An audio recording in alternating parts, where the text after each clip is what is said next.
Το σπίτι της Πέλλας και του Διονύση ήταν ένας λαβύρινθος από παιδικά παιχνίδια και μπιμπερό. Η μυρωδιά της πούδρας και του ζεστού γάλακτος κυριαρχούσε στον αέρα. Ο Διονύσης με το μωρό στην αγκαλιά πηγαινοερχόταν νευρικά στο σαλόνι. Η Πέλλα, ντυμένη για τη συναυλία, έλεγχε για 10η φορά την τσάντα με τα πράγματα του Βαγγελάκη. Το κουδούνι χτύπησε. Ήταν ο Άκης. Ψηλός, αδύνατος, με ένα αμήχανο χαμόγελο και ένα κουτί μακαρών στο χέρι. «Για το καλό», είπε προσφέροντάς το στον Διονύση. «Δεν έπρεπε», απάντησε ο Διονύσης, προσπαθώντας να φανεί φιλικός. Ο Σάββας, που είχε έρθει μαζί με τη Λιδία για να επιβλέψει την κατάσταση, τον κοιτούσε από την κορυφή ως τα νύχια. Η ατμόσφαιρα ήταν ηλεκτρισμένη. «Λοιπόν, Άκη», άρχισε ο Σάββας, παίρνοντας τον ρόλο του ανακριτή, «εσύ τώρα ξέρεις από μωρά». «Τα βασικά», απάντησε ο Άκης, νιώθοντας τον υδρότα να κυλάει στο μέτωπό του. «Στους πόσους βαθμούς πρέπει να είναι το γαλατάκι τους?» «Στους 30 όπτο», απάντησε ο Άκης με μια σιγουριά που εξέπληξε ακόμα και τον ίδιο. «Όπως και το νερό στο μπανάκι τους». «Και πώς τσεκάρουμε τη σωστή θερμοκρασία?» «Με το γάλα στην εσωτερική πλευρά του καρπού μας και το μπανάκι με τον αγκώνα». Η ανάκριση συνεχίστηκε, καλύπτοντας τα πάντα, από τη στάση του ύπνου μέχρι το κόψιμο των ηχιών. Ο Άκης απαντούσε σε όλα σωστά, με μια σχεδόν εγκυκλοπαιδική γνώση που έκανε τον Σάββα να εκνευρίζεται ακόμα περισσότερο. «Και άμα πνιγεί από την τροφή, ξέρεις τι να κάνεις?» Ήταν η τελευταία, ύπουλη ερώτηση του Σάββα. Ο Άκης τον κοίταξε στα μάτια. Τι τροφή του δίνεται εκτός από γάλα για να πνιγεί? Ο Σάββας έμεινε άφωνος. Η Λιδία χαμογέλασε με ανακούφιση. Η Πέλλα και ο Διονύσης αντάλλαξαν μια ματιά που έλεγε «Πάμε να φύγουμε πριν αλλάξουν γνώμη». Κεφάλαιο 6. Το ψέμα. Η Πέλλα και ο Διονύσης έφυγαν αφήνοντας πίσω τους μια αμήχανη σιωπή. Η Λιδία και ο Σάββας ετοιμάζονταν να φύγουν κι αυτοί. «Λοιπόν, Άκη, καλή δύναμη», είπε η Λιδία. «Αν χρειαστείς οτιδήποτε, πάρε μας τηλέφωνο». «Όλα καλά θα πάνε», απάντησε ο Άκης, προσπαθώντας να ακουστεί πιο σίγουρος από ό,τι ένιωθε. Μόλις έμεινε μόνος με το μικρό Βαγγελάκι που κοιμόταν ήσυχα στην κούνια του, ο Άκης ένιωσε ένα κύμα πανικού. Τι έκανε εκεί? Πώς βρέθηκε σε αυτή τη θέση? Στο μεταξύ, λίγους δρόμους πιο κάτω, μέσα σε ένα παρκαρισμένο αυτοκίνητο, η Πέλλα πάλευε με τους δικούς της δαίμονες. Δεν είχε πάει σε κανένα επαγγελματικό δείπνο.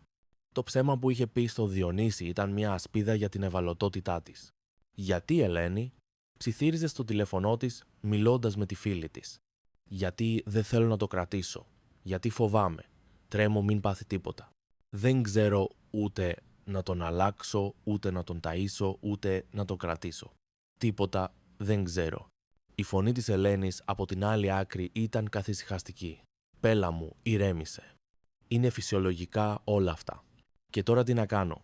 Να παραδεχτώ ότι είπα ψέματα και να μη μου ξαναμιλήσει ποτέ ο Διονύσης? Ή να πω ότι γύρισαν οι γονείς του για να σηκωθεί να φύγει ο Άκης και να μ' αφήσει μόνη με τον Βαγγελάκη?» Η Πέλλα κοίταζε το σπίτι της από μακριά, νιώθοντας σαν ξένη. Η αγάπη για το παιδί της ήταν ένας ωκεανός, αλλά μέσα σε αυτόν τον ωκεανό ένιωθε να πνίγεται. Κεφάλαιο 7. Το λάθος. Ο Άκης, προσπαθώντας να χαλαρώσει, αποφάσισε να τηλεφωνήσει στη μητέρα του. Ήταν κοφή και η επικοινωνία μαζί της απαιτούσε απόλυτη ησυχία και καλό σήμα. Βγήκε στο μπαλκόνι, αφήνοντας την πόρτα μισάνοιχτη για να μην ξυπνήσει το μωρό. «Έλα, μαμά», είπε δυνατά, κάνοντας νοήματα στην κάμερα του κινητού του. Μέσα στο αυτοκίνητο, η Πέλλα είδε την ευκαιρία της.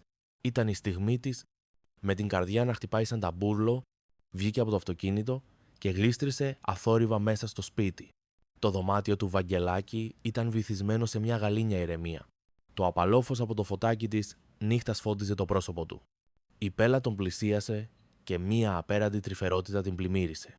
Τον πήρε στην αγκαλιά της, εισπνέοντας τη μυρωδιά του. Ήταν μια στιγμή μαγική, μια στιγμή που διακόπηκε απότομα. Ένας θόρυβος από το μπαλκόνι την έκανε να πεταχτεί. Στην προσπάθειά της να βάλει γρήγορα το μωρό πίσω στην κούνια, το νύχ του δείκτη της γλίστρισε και χάραξε μια λεπτή, κόκκινη γραμμή στο μέτωπο του. Ο Βαγγελάκης τρυφογύρισε στον ύπνο του, αλλά δεν ξύπνησε.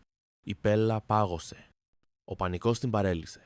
Το μυαλό της έτρεχε με χίλιες στροφές. ψάχνοντας μία λύση, μία διέξοδο. Και τότε το βλέμμα της έπεσε στην τσάντα της που είχε αφήσει βιαστικά στην πολυθρόνα. Έβγαλε ένα έντονο κόκκινο κραγιόν, με τρεμάμενα χέρια άπλωσε μία μικρή ποσότητα πάνω στη γρατζουνιά, μετατρέποντας την σε μία αλόκοτη μουτζούρα. Ήταν μία πράξη παράλογη, μία κίνηση απελπισίας. Άκουσε τα βήματα του Άκη να πλησιάζουν. Χωρίς δεύτερη σκέψη, βγήκε από το δωμάτιο και γλίστρισε έξω από το σπίτι, αφήνοντας πίσω της το χάος που είχε δημιουργήσει. Κεφάλαιο 8. Η ανακάλυψη. Ο Άκης μπήκε ξανά στο σπίτι, νιώθοντας πιο ήρεμος μετά τη συνομιλία με τη μητέρα του. Πλησίασε την κούνια για να ελέγξει το μωρό. Και τότε το είδε. Ένα έντονο κόκκινο σημάδι στο μέτωπο του Βαγγελάκη. «Παναγία μου», ψιθύρισε, η ανάσα του να κόβεται. Πλησίασε και προσπάθησε να το σκουπίσει, νομίζοντας ότι ήταν κάποιος λεκές. Αλλά κάτω από το κραγιόν διέκρινε τη λεπτή γρατζουνιά. Ο κόσμος του κατέρευσε. Πώς έγινε αυτό, πότε, ήταν εκείνος. Το είχε κάνει στον ύπνο του, μήπως μπήκε κάποιος στο σπίτι. Μια γάτα. Οι σκέψεις του ήταν ένας ανεμοστρόβιλος πανικού. Έπρεπε να καλέσει κάποιον, τη Λιδία, την Πέλα, τι θα τους έλεγε. Ότι άφησε το μωρό μόνο του για 5 λεπτά και όταν γύρισε το βρήκε χτυπημένο, θα τον σκότωναν. Ειδικά ο Σάββας. Έβγαλε το τηλέφωνο του, τα δάχτυλά του να μην υπακούν. Πήρε ξανά τη μητέρα του. «Μάνα, καταστράφηκα», φώναζε προσπαθώντας να της εξηγήσει με νοήματα την κατάσταση. Το μωρό γρατζουνίστηκε στο μέτωπο, όχι μόνο του. Εγώ ήμουν έξω και μιλούσαμε. Λες να μπήκε καμιά γάτα. Η μητέρα του, από την οθόνη, τον κοιτούσε με απόγνωση, ανίκανη να βοηθήσει. Ο Άκης ήταν μόνος, παγιδευμένος σε έναν εφιάλτη που δεν μπορούσε να καταλάβει. Και τότε η μπαταρία του κινητού του τελείωσε. Η οθόνη μαύρισε, αφήνοντας τον στην απόλυτη σιωπή και τον απόλυτο τρόμο. Κεφάλαιο 9. Η δίαρα της κρίσης. Λίγο μετά τα μεσάνυχτα, ένα ταξί σταμάτησε έξω από το σπίτι. Ο Βαγγέλης και η Χαρούλα, οι γονείς του Διονύση και της Λιδίας, κατέβηκαν, κουρασμένοι από το ταξίδι από την Καλαμάτα. Είχαν καταφέρει να μεταφέρουν τον θείο Γιάννη σε μια κλινική στην Αθήνα και αποφάσισαν να γυρίσουν σπίτι τους. Βρήκαν την πόρτα ξεκλείδωτη. Μπήκαν μέσα και βρήκαν τον Άκη να περπατάει πάνω, κάτω στο σαλόνι, κρατώντας τον Βαγγελάκη, ο οποίος φορούσε έναν σκούφο που του κάλυπτε σχεδόν όλο το κεφάλι. «Καλησπέρα», είπε ο Βαγγέλης καχύποπτα. «Ποιος είσαι εσύ?» «Ο Άκης, ο συνάδελφος της Λιδίας», απάντησε ο Άκης χλωμός. «Έχω έρθει να κάνω babysitting». Η Χαρούλα χαμογέλασε. «Α, μπράβο, αγόρι μου. Μας χρειαζόταν λίγη πλάκα μετά από όσα περάσαμε σήμερα». «Όχι, αλήθεια σας λέω», επέμεινε ο Άκης. Η κατάσταση γρήγορα εκτραχύνθηκε. Ο Βαγγέλης και η Χαρούλα δεν μπορούσαν να πιστέψουν ότι τα παιδιά τους είχαν αφήσει το μωρό σε έναν άγνωστο. Ο Άκης, από την πλευρά του, αρνιόταν να φύγει αν δεν του το έλεγαν οι γονείς του παιδιού. «Είναι ο ρυθμός του», έλεγε. «Αν ξεμάθει και χαλάσουν τα ωράριά του, φίδι που σας έφαγε». Η Χαρούλα προσπάθησε να βγάλει τον σκούφο από το κεφάλι του μωρού. «Γιατί του φορά σκούφο μέσα στο σπίτι?» «Για το κρύο, για τα αυτάκια του», απάντησε πανικόβλητος ο Άκης. «Έχει λίγο πεταχτά αυτάκια. Πρέπει να τα φοράει για να μαζέψουν». Η λογομαχία τους διακόπηκε από έναν θόρυβο από την κουζίνα. Η πόρτα της αυλής ήταν ορθάνυχτη. «Μπήκε κλέφτης», φώναξε η Χαρούλα. «Εγώ για γάτα φοβόμουν», ψέλισε ο Άκης. Ο Βαγγέλης τον άρπαξε από τον Ιακά. «Λέγε, ρε, παίρνεις ναρκωτικά». Κεφάλαιο 10. Η αποκάλυψη. Εκείνη τη στιγμή η πόρτα άνοιξε και μπήκαν μέσα ο Διονύσης, η Πέλα, η Λιδία και ο Σάββας. Είχαν γυρίσει από τη συναυλία ανυποψίαστοι για το δράμα που εκτιλισσόταν. Η εικόνα που αντίκρισαν ήταν σουρεαλιστική. Οι γονείς τους να έχουν στριμώξει τον Άκη, ο οποίος κρατούσε σφιχτά τον Βαγγελάκη με τον σκούφο. «Τι συμβαίνει εδώ?» ρώτησε ο Διονύσης. Η Χαρούλα έξαλλη. Τους εξήγησε την κατάσταση. «Αφήσατε το παιδί μας σε αυτόν τον βλάκα». «Τι έκανε?» ρώτησε η Πέλα, η καρδιά της έτοιμη να σπάσει.